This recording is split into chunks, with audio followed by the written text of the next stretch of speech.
Just who is that grey-skinned figure who wants to kill gods? Is there any significance to the statues behind Jane? Of course there is. Keep watching for these easily missed details in the second Thor Love and Thunder trailer and more.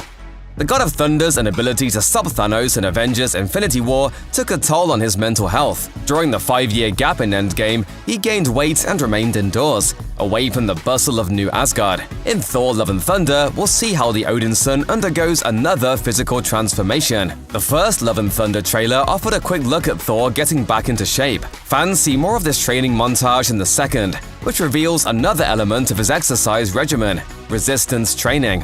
One of his exercises appears to be pulling the Guardians of the Galaxy ship, the Benatar, as it flies in the opposite direction. Love and Thunder seems to predominantly show off a more chiseled Thor, so it stands to reason that his workout regimen won't take up much of the film's runtime. Still, it's a welcome inclusion.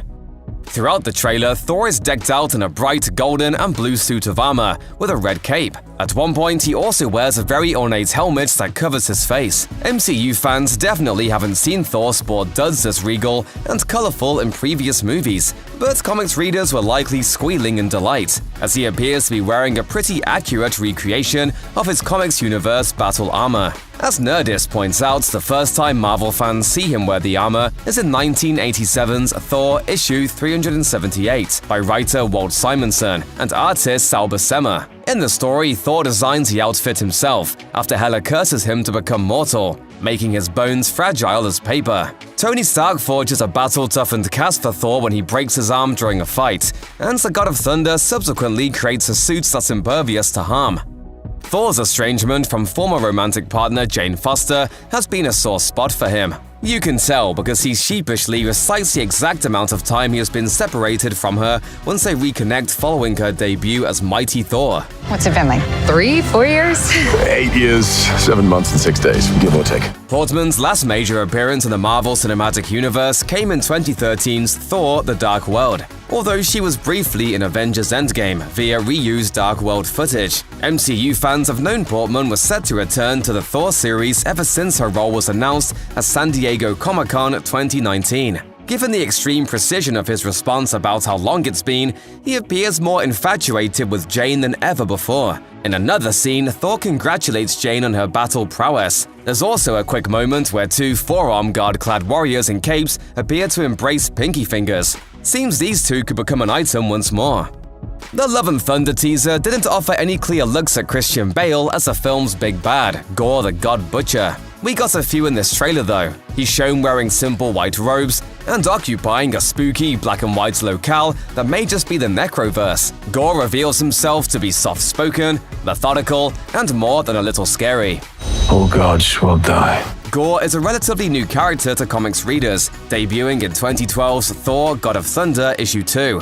He was a pious man, but following the demise of his family, he began to question the existence of his own god and became enraged at gods in general. When he encounters two deities in battle, he kills one using all black the Necrosword, beginning his universe-wide crusade against all gods.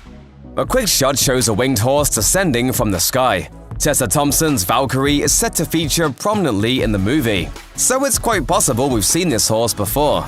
In one memorable Ragnarok flashback scene, Valkyrie rides one of these Valkyrie steeds into battle against Hela, and we learn all but one were wiped out during that doomed attack. During the final battle in Avengers Endgame, Valkyrie emerges from a portal, riding the last surviving Valkyrie steed into battle against Thanos. The steed in the Love and Thunder trailer seems to be the same one. Since Valkyrie is now the king of New Asgard, it's only right that she has a stallion fit for royalty. The steed features prominently on the new poster for Love and Thunder as well, making it likely we'll see a lot of King Valkyrie's trusty mount. In one very cool shot, Jane Foster's Mighty Thor summons lightning as she stands in a mysterious hall with large golden busts against the wall. This hall must be important because those statues depict some of the biggest characters in all of Marvel Comics. On the front right, we see the Living Tribunal. This multiverse guardian has been around since the beginning of time and has 3 heads. It serves to keep cosmic balance. Behind the Living Tribunal is the Watcher, who What If viewers should know well. The Watchers are a race of beings, so this could be any of them.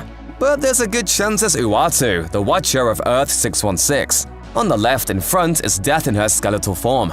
She's pretty self-explanatory. In the comics, Death is who Thanos wanted to impress by using the Infinity Gauntlet to wipe out half of the universe's population.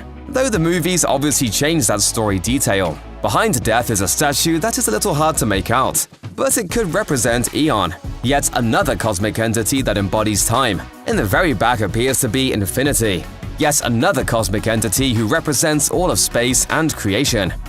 In the newest Thor Love and Thunder trailer, fans finally get to hear Russell Crowe's MCU version of Zeus speak, after only seeing him from behind in the teaser.